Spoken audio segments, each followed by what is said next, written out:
Bonjour les amis, hello, c'est Lily ici, License to Kilt. Me revoilà en 2018. Je vais commencer par vous présenter mes meilleurs vœux, vous remercier de votre fidélité pour toute l'année dernière et j'espère que notre amitié va se renforcer cette année. Je vais commencer par régler mes dettes de l'année dernière. Vous vous rappelez qu'avant Noël, si vous ne vous rappelez pas, c'est pas grave, j'avais promis de montrer comment j'ai fait ce kilt kaléidoscope.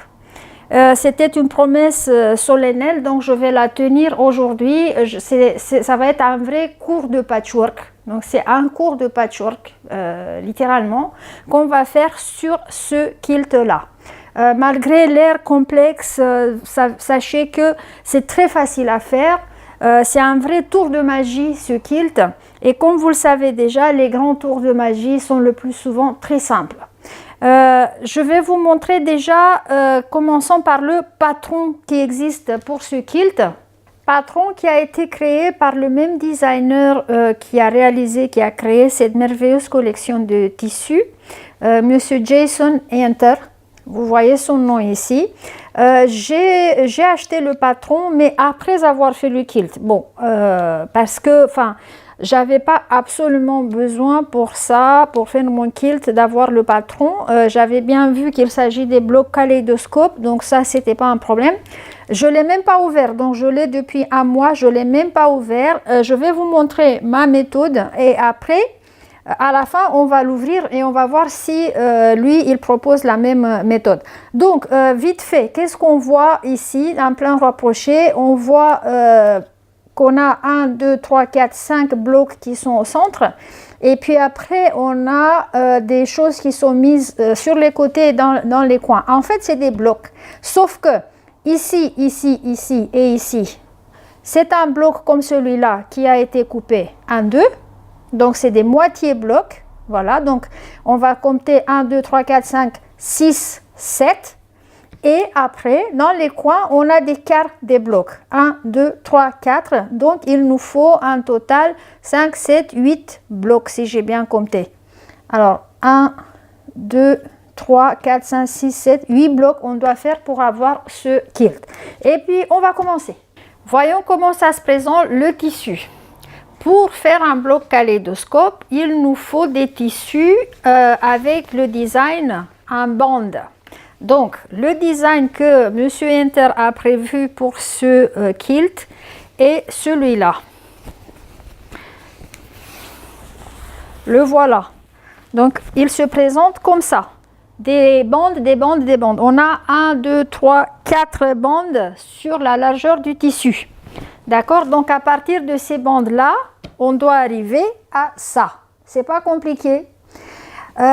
Maintenant, quelles sont les longueurs de tissu qu'il vous faut? Pour les blocs qui sont à l'intérieur, il vous faut 2 mètres, si possible, continu du tissu à bande.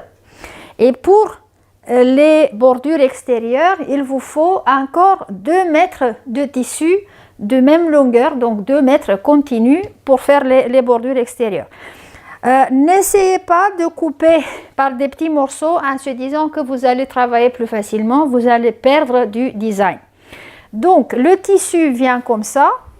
Et puis, je vais vous dire que cette méthode est valable pour n'importe quel tissu à bande. Donc, vous n'êtes pas obligé de faire un kilt pour Noël. Vous pouvez faire ce que vous voulez d'un autre tissu. Je vais vous montrer, j'ai un autre exemple de tissu à bande ici qui va se prêter parfaitement aussi pour faire un bloc kaléidoscope.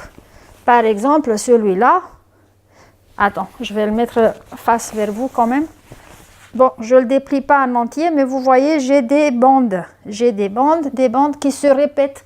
Et donc, celui-là pourra faire aussi un kilt kaléidoscope ou autre chose de ce genre-là.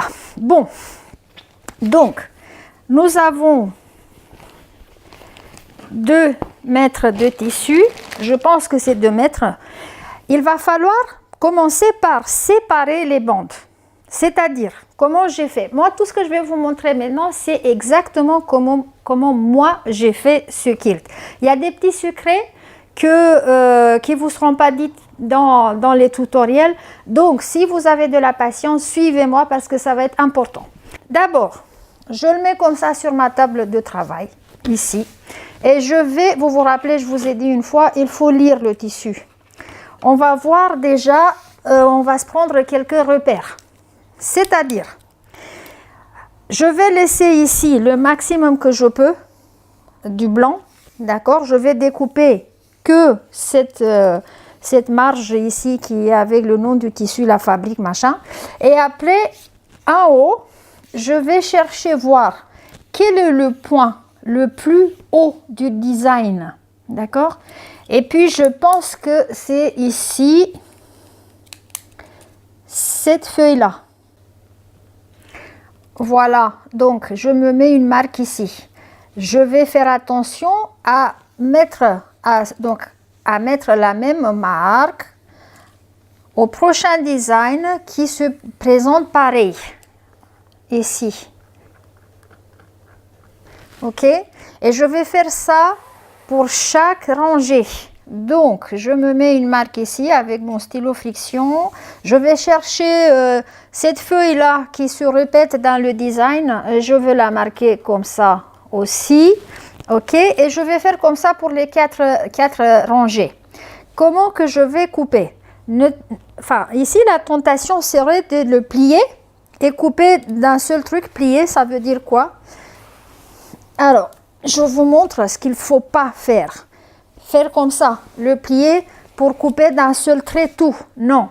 Pour le bloc kaléidoscope, il faut que les bandes de tissu soient identiques. Sinon, ça ne va pas sortir. Donc, prenez votre mal en patience, ouvrez le tissu et suivez les marques, les repères que vous vous êtes fait partout pour chaque bande de tissu et coupez du début jusqu'à la fin. Quand vous mettez la règle pour couper, vous laissez ici un espace d'un quart de inch ou 6 mm.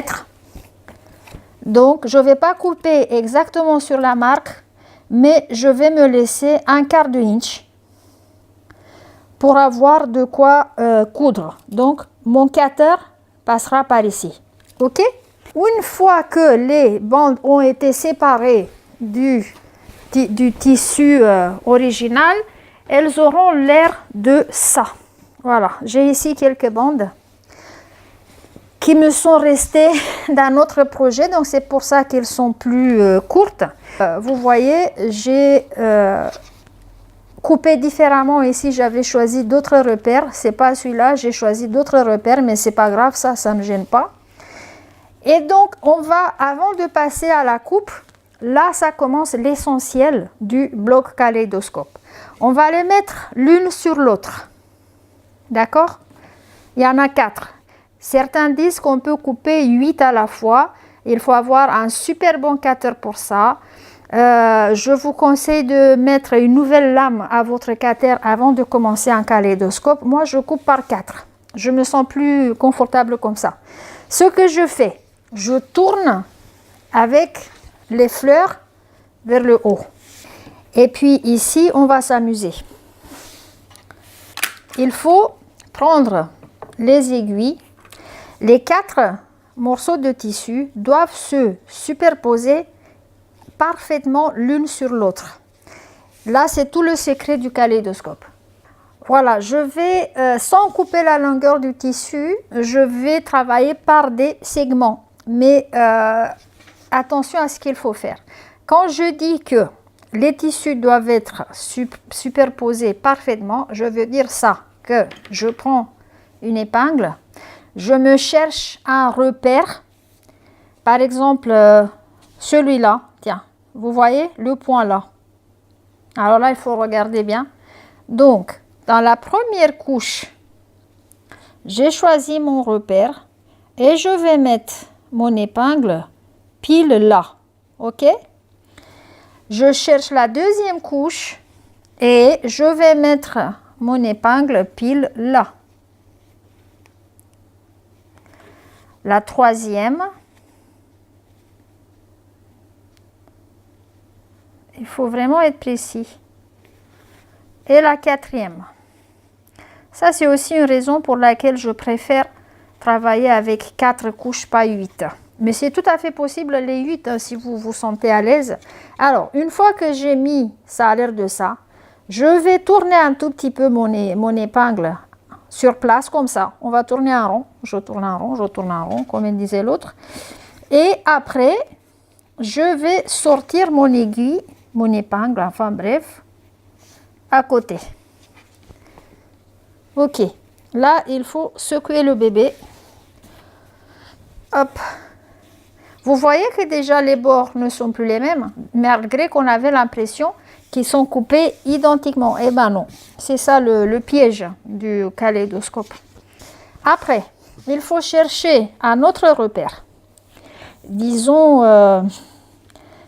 par exemple ici, cette bouline là, d'accord? Donc je la cherche dans la première couche, je pique au milieu, je la cherche dans la deuxième couche,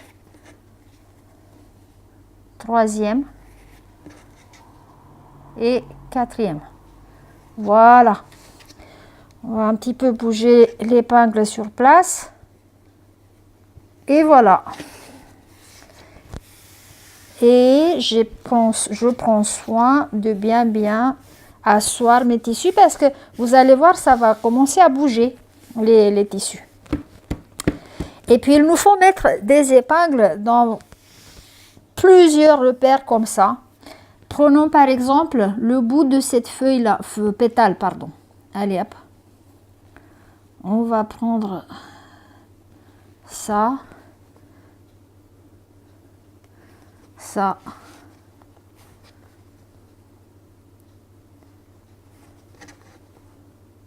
ça. Voilà. Et je fixe mon tissu. Plus qu'on le fixe, il aura tendance maintenant à s'asseoir tout seul. Vous voyez ici, il commence à superposer parfaitement tout seul. Mais on ne va pas lui faire entièrement confiance, donc on va mettre des épingles partout. Donc j'essaie de varier la position des épingles dans mon design pour être sûr que j'arrive à bien stabiliser tout le monde. Donc, on cherche des repères qui sont punctiformes pour être sûr que l'aiguille tombe pile au même endroit sur les autres couches. En fait, une fois que vous aurez épinglé les couches de tissu ensemble, votre kilt est fait. Vous allez voir pourquoi. Et j'exagère pas. Ce que je vous conseille, j'ai oublié de vous dire, avant de faire ça, une fois que vous avez coupé vos bandes, il faut les amener à la machine à repasser et leur mettre de l'amidon par-dessus, exactement comme vous faites avec les chemises. Donc on va sprayer l'amidon, on va repasser et donc le tissu sera comme du papier, beaucoup plus stable et plus facile à manier. Maintenant, on va passer au choix des blocs. Je vous explique ce que ça veut dire. Il est temps pour le miroir magique. Moi, j'ai ce miroir-là qui vient de Marty Michel. C'est une grande créatrice aux États-Unis. Et donc, vous allez voir ce que ça veut dire ça. Regardez ce qu'il fait, ce miroir-là. Donc, vous mettez par exemple le miroir ici, dans un angle de 45 degrés. Et quand vous regardez dedans, vous allez voir exactement de quoi votre bloc aura l'air. Voilà, donc si je vais couper mes triangles ici, j'aurai un bloc, je peux le prévisualiser dans mon miroir. Vous voyez, si je vais bouger un tout petit peu mon miroir ailleurs, par exemple ici, regardez, j'ai un bloc tout à fait différent. C'est pas magique ça, ah, j'adore ça. Donc, ou alors si je vais par exemple aller de l'autre côté, ici, ça me fait un bloc complètement différent aussi. À part le miroir magique, il nous faut un autre outil qui est indispensable, la règle pour le kaléidoscope. Il suffit même si vous en avez une règle triangulaire, mais faites très attention, il nous faut l'angle de 45 degrés. Cette règle-là que j'ai aussi de Marty Michel, Elle fait plusieurs choses en une fois. Ça veut dire qu'elle me fait les triangles pour le kaléidoscope et aussi les demi-triangles qui vont finir mes blocs à la fin, mais on n'est pas encore là. Donc pour l'instant, on parle de ce côté de la règle. Et donc on doit préparer le miroir et la règle pour qu'ils travaillent ensemble. Je mets la règle sur la table, c'est-à-dire que j'ai intérêt à ce que mon miroir s'ouvre à 45 degrés, sinon c'est pas la peine. Et je vais essayer de caler comme ça, ok? Et après, je vais immobiliser mon miroir avec de la bande scotch.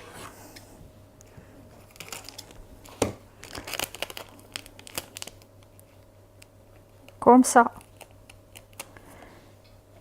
Et donc, quand je vais ouvrir mon miroir, il ne peut pas aller au-delà de 45 degrés. Vous voyez, c'est clair qu'il va rester au 45 degrés. Donc, par exemple, je me dis que ce bloc-là pourrait faire à l'affaire. Je vérifie que j'ai de quoi couper. Et j'ai pas. Vous voyez ici, j'ai pas assez de tissu. Ok, je n'ai pas assez de tissu. Donc, je vais déplacer un petit peu, pardon, mon miroir. Et je vérifie maintenant. Oh, bah, ici, je me suis déplacée peut-être un peu trop. Voilà. Tant que la règle passe, tout passe. Donc ici, c'est bon. Je vais me faire des marques pour que je sache où je dois poser ma règle. Voilà. J'enlève mon miroir que je laisse de côté et je m'apprête à couper. Attention, je ne sors pas les épingles. Si je sors les épingles, c'est mort. Donc mon tissu va se décaler et c'est mort. Je mets le bout de ma règle ici. Maintenant, même si j'ai pas respecté exact les signes ici, c'est pas grave. Donc moi je cherche un endroit où ma règle a la place. Il me faut chercher, voilà, un endroit où cette ligne là, la dernière, soit parallèle à la ligne de fin de ma bande. Donc j'avais pas tout à fait. Donc j'ai mis mon coin ici sur le tissu et celui-là ici sur le tissu, et c'est maintenant que je suis prête à couper. Attention. Hop, ok. Donc voilà, j'ai fait le tour de la table parce que sinon, donc je voulais pas bouger le tissu. Donc j'ai coupé l'autre côté. Ça, c'est des choses qu'on va jeter ou que vous pouvez garder pour d'autres projets. Alors après, je reviens à ma place. Et maintenant, parce que ici de ce côté-là, j'ai l'aiguille, d'accord? L'épingle. Là que mon bloc est quasiment coupé, je peux tirer ça et je vais continuer ma coupe jusqu'à la fin. Hop, voilà. Ça, c'est les premiers 4. Pour un bloc, il nous faut 8. Voilà, 1. Voilà, 2. Voilà, 3. Et 4. Donc, nous avons la moitié d'un bloc.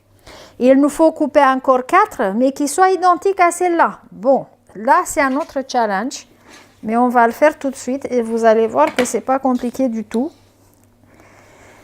On va revenir sur notre fameux tissu et on va chercher l'endroit où ce modèle-là se répète. Donc, avons-nous ici, on a ça. Donc, c'est ici. La prochaine coupe doit être ici. Et pour être sûr que c'est vraiment ça, on met notre triangle, le premier, ici. Ce que je regarde, les feux ici, c'est un truc très détaillé. Hein. Les feux ici, le pain de pain, tout ça. Donc, je vois bien que ma prochaine coupe, et les lignes ici, des fleurs, regardez, ici, on voit bien. Donc là, j'ai bien placé. D'accord? Là, j'ai bien placé. Tout de suite, je vais faire une marque avec le stylo friction. C'est clair que là, j'ai pas le droit à l'erreur. Il faut que je coupe à l'identique. Et donc, je vais procéder à l'identique. Je vais immobiliser en place tout de suite mes tissus. Donc, je prends un point ici. Voilà, j'ai épinglé sérieusement mon bout de tissu. Donc, j'ai mes deux repères ici. Donc, j'ai mis des épingles partout pour qu'ils soient bien immobilisés. Maintenant, je reprends un triangle et je vais le positionner. M'en assurer, donc vérifier avant de couper. M'en assurer qu'il est bien à sa place. On va tout contrôler. Alors ici c'est bon. Ici, non, c'est pas vraiment bon. Donc on doit le bouger un peu. Voilà. Et voilà, vous voyez? Observez, ça c'est important. Il faut, je vais prendre mon stylo, il faut que la continuité du design reste comme si rien n'y était. Donc, il nous faut pas casser le design. Alors, une fois que c'est bon ici, encore des épingles, oui, encore des épingles. Mais cette fois, je ne vais pas aller juste pour fixer un tout petit peu mon triangle à la surface. Et je prends ma règle et je dessine exactement l'endroit, le tracé de mon cutter. Ou alors, si vous avez du courage, vous pouvez directement couper. Mais moi, je préfère d'abord dessiner. Alors, voilà. Je fais des marques sur les parties blanches où je peux les voir. Bon. Donc ça, c'est une. Donc, en utilisant le bord de mon premier triangle comme marque, comme repère, je dessine. Maintenant, je peux enlever celui-là. Je le mets de côté. Et là, je peux couper. Donc, l'angle de 45 degrés ici. Voilà. Maintenant, sans perturber le tissu, on le retourne et on va couper sur l'autre ligne. Voilà. Ouh, ça, c'est le premier bloc. On va défaire ça et je vais vous expliquer quelque chose. Vous voyez que j'ai pas une pointe ici, ok? Ma pointe est est droite en fait. C'est pas une vraie pointe. C'est ce qu'il faut. Dernièrement, les créateurs des règles prévoient ça, des pointes qui ne sont pas pointues, voilà, parce que ça assure la marge de couture quand on va assembler les triangles ensemble. Et ça va donner un rendu beaucoup plus joli que si on avait eu une pointe comme celle-ci, par exemple, qu'on ne peut pas attraper dans la machine à coudre. Bon, alors, ceci dit, on a maintenant les 8 morceaux. Et je vais vous montrer autre chose. La preuve qu'on a bien coupé. Regardez ici de près. Vous voyez quelque chose? Donc, tout est à l'identique. C'est comme des couches d'un gâteau qui sont identiques. C'est la preuve qu'on a bien coupé nos triangles. Et on va passer à l'assemblage. Nous avons 8 triangles à assembler. On ne va pas assembler 8 d'un coup, on va les faire par des équipes des 2. 2, 2, 2, ok? Un droit contre un droit. Ce qui est hyper très important maintenant, c'est la marge de 1/4 d'inch ou 6 mm. Alors là, dans ce genre des blocs, si on ne respecte pas les 6 inches, c'est fatal. Le 6 inch, le 6 mm ou le quart d'inch, c'est fatal. J'utilise une longueur de point de 1,8, donc un point plus court que d'habitude. Voilà, donc j'ai cousu mes équipes de 2. Là, on va repasser. Donc, quand vous allez coudre les triangles, vous allez vous féliciter d'avoir amidonné d'abord parce que ce genre de coupe à 45 degrés, c'est exactement la coupe en billet et toute coupe en billet est élastique. Donc, Amidonner d'abord, c'est hyper important pour que le tissu ne vous joue pas des tours. Donc pour l'instant, je repasse la couture elle-même pour bien l'enfoncer dans mon tissu. Et après, je repasse ouvert toutes mes unités dans le même sens. C'est-à-dire le triangle qui est au-dessus, je vais l'ouvrir et je vais pousser la couture vers lui. Nous voilà avec les premières unités. De 8, on a réduit à 4 leur nombre. Donc, ça a l'air de ça. Et on va continuer les assembler par 2. De la même manière que nous avons fait avec les triangles au début. Donc, je vais mettre 2 ensemble comme ça. Un droit contre un droit. Voilà les nouvelles unités et je voulais vous montrer parce que c'est une bonne occasion de vous montrer pourquoi les pointes qui sont coupées, qui ne sont pas pointues, sont préférables. Regardez comment que ça s'assoit, c'est beaucoup plus facile à coudre que des pointes qui feraient une pique ici bon. Alors maintenant au repassage, on va procéder exactement comme pour les autres. On va renforcer la couture et on va l'ouvrir de la même manière. On a intérêt de faire ça. Je vais vous montrer tout de suite pourquoi. Voilà, quand on regarde sur le dos, vous voyez toutes les coutures vont dans la même direction. Et c'est bien pour ici, pour le centre du bloc, qu'il n'y a pas d'agglomération de tissu qui ferait des grumeaux, quoi. On n'aime pas les grumeaux. Alors là, on a 2 moitiés. Ok. On va les mettre l'une sur l'autre.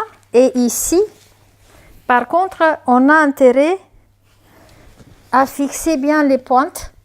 On a une couture au milieu ici et une couture au milieu de l'autre côté. Donc ces deux-là, on doit les caler l'une sur l'autre pour que le centre de notre bloc soit impeccable.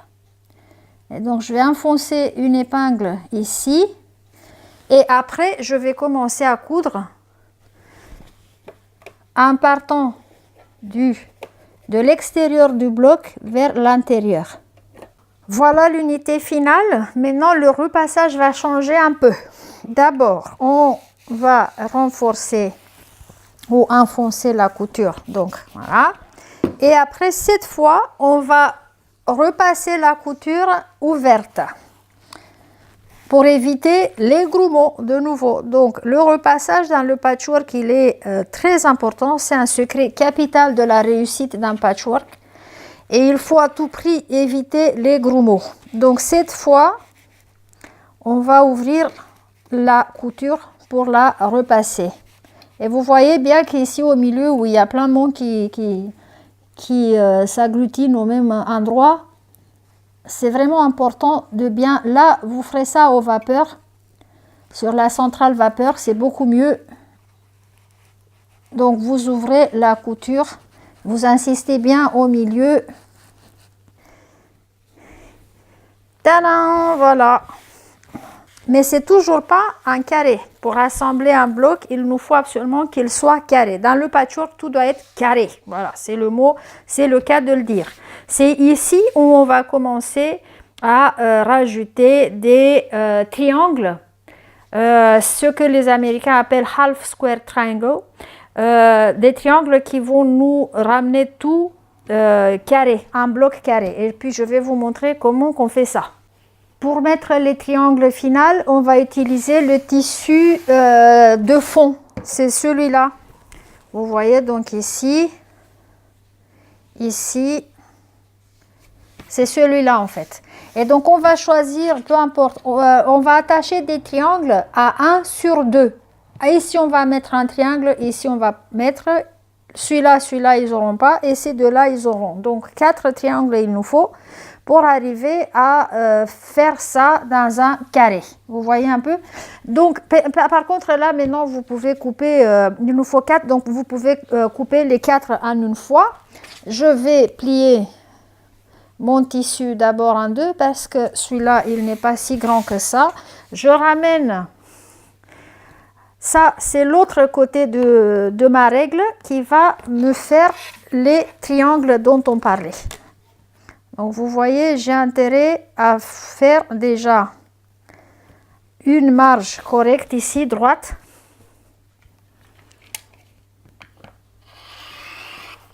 Toujours commencer par une coupure nette. J'ai raccourci un petit peu ma bande parce que j'avais pas besoin de tout ça. Donc là, c'est la coupure fraîche que j'ai faite. Et maintenant, je vais tout simplement aligner ma règle ici au bord de mon tissu. D'accord? Et je vais me faire aussi une coupe fraîche ici. Et après, je vais couper une diagonale. Donc, on va aligner.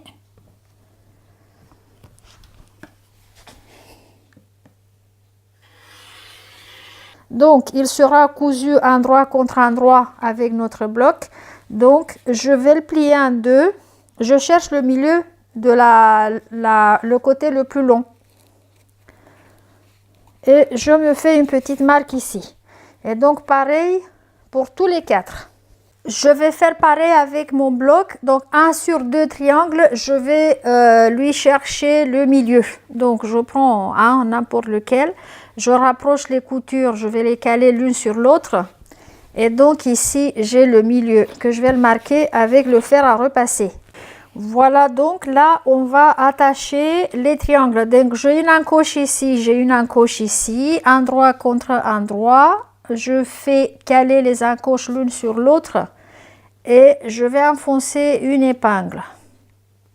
Je vais commencer à coudre plus en amont un peu, hein, d'accord? Donc, c'est pas la même couture que d'habitude. Je vais repasser. Et bien entendu, je vais pousser la couture comme ça. Pareil pour tous les quatre. Après, une fois qu'on a fait ça, il va falloir squarer le bloc. Squaring the block, ça veut dire s'en assurer qu'il est bien un carré parfait. C'est-à-dire, on va couper l'excédent. Et on va couper tout ce qui déborde, même si ce n'est pas de l'excédent, pour avoir un bloc parfaitement carré. Comme je vous ai dit tout à l'heure, dans le patchwork, tout doit être carré. Alors, on va commencer tout simplement par... Voilà, il est grand le bloc, hein, donc ça va. Déjà, on va couper l'excédent d'ici, c'est-à-dire que je vais m'aligner à mon côté du bloc et je coupe tout ce qu'il y a en plus. Ça, c'est la première phase. Voilà un bloc. Oh là là, ça a été, on a beaucoup bossé. Maintenant, pour le squarer, il va falloir donc le mesurer. Si je le mets ici, j'aurai quel... On a 18 inches et demi. On va fixer par exemple la dimension de notre bloc à 18 inches. Ça veut dire qu'on a un demi-inch pour rendre tout squaré bien. Le côté du bas, regardez ici. J'essaie de l'aligner du mieux que je peux sur une ligne de ma planche à découpe. Ok? Et donc vous voyez ici, regardez ici. Vous voyez que d'un côté, ça dépasse pas mal et de l'autre côté, c'est pas assez. Donc, mon bloc n'est pas squaré. C'est ça qu'on veut dire par là, squarer le bloc. Donc, je vais le déplacer tout en gardant l'alignement en bas ici du mieux que je peux. Et là, je peux le squarer. Je mets ma règle ici sur la ligne jaune. OK? Et sur la ligne jaune, voilà, tout ça, ça n'a rien à faire dans mon bloc. Et je coupe sans pitié. Voilà. Après, pour squarer l'autre côté, celui-là qui est fraîchement frais et je suis sûre de lui, je l'aligne avec celui-là qui était droit aussi. Je les aligne et je vais voir si ici, il y a quelque chose qui dépasse ou pas. Et on va compter 18 inches. 2, 4, 6, 8, 10, 12, 14, 16... et 18. Donc voilà, ça c'est à enlever et on va l'enlever tout de suite. Et on aura donc fini. On vérifie aussi. Là, c'est que de la vérification que je fais. Donc, normalement, oui, j'ai 18 inches ici. Et j'ai un petit quelque chose qui déborde ici. Donc, je vais nettoyer.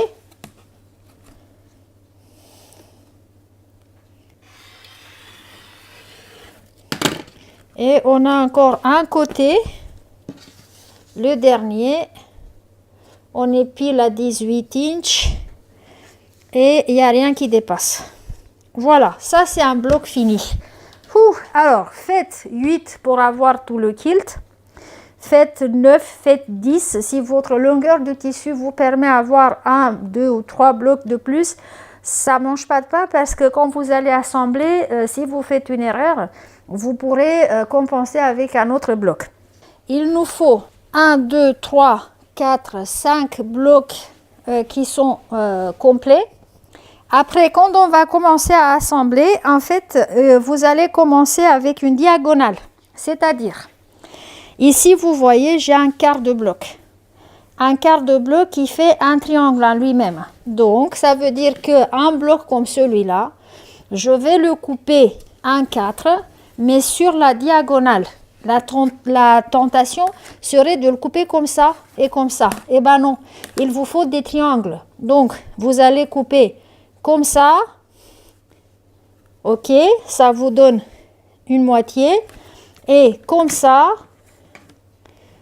et ça va vous donner l'écart, d'accord? Donc pas au milieu d'un côté, mais en diagonale.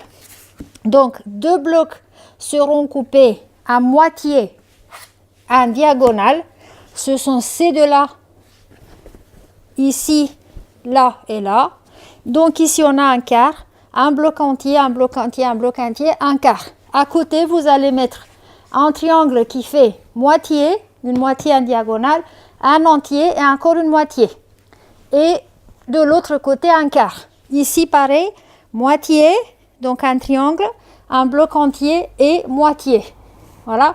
Et ici, un quart. Donc, en fait, quand vous allez coudre les rangées, vous allez avoir la première rangée qui fait juste un quart. La deuxième rangée qui fait moitié, entier, moitié, et comme ça de suite. Et après, ça va vous donner un carré. Pour les bords, vous laisserez la longueur de 2 mètres et vous allez détacher 1, 2, 3, 4 bandes et vous allez tout simplement faire la bordure extérieure de votre kilt. Je vais vous montrer juste que ici, vous voyez, j'ai fait couture oblique. Je vais vous raconter ça dans un autre tutoriel parce que là, franchement, on va arriver à la retraite si discutant qu'avec ce kilt-là. Donc, mais même si vous mettez des bordures simples, c'est toujours très joli. Voilà mon kilt.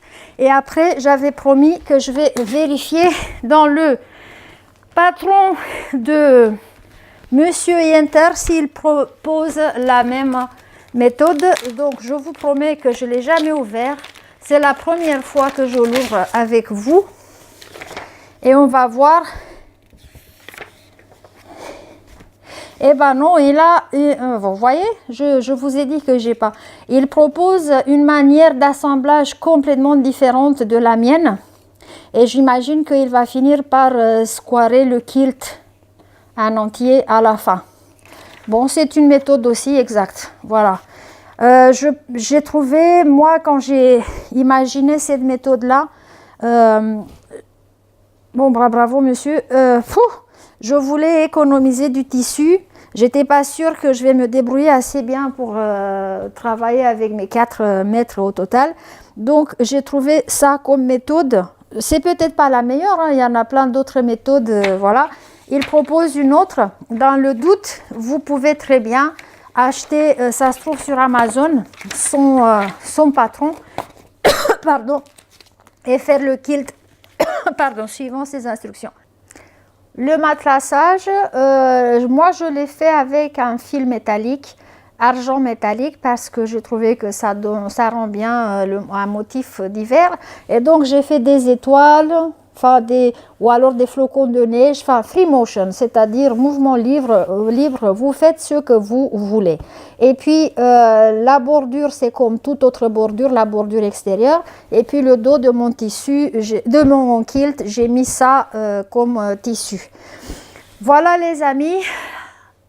C'était un marathon, mais je vous ai prévenu que c'est un cours de patchwork, Il fallait bien faire un jour un cours de patchwork et là j'ai eu l'occasion. Il va falloir avoir de la patience. Le patchwork, c'est de la patience et de la créativité. Les prochains tutoriels seront de nouveau sur des projets de la vie de tous les jours. On se revoit donc bientôt pour des nouvelles aventures. Allez, salut les amis!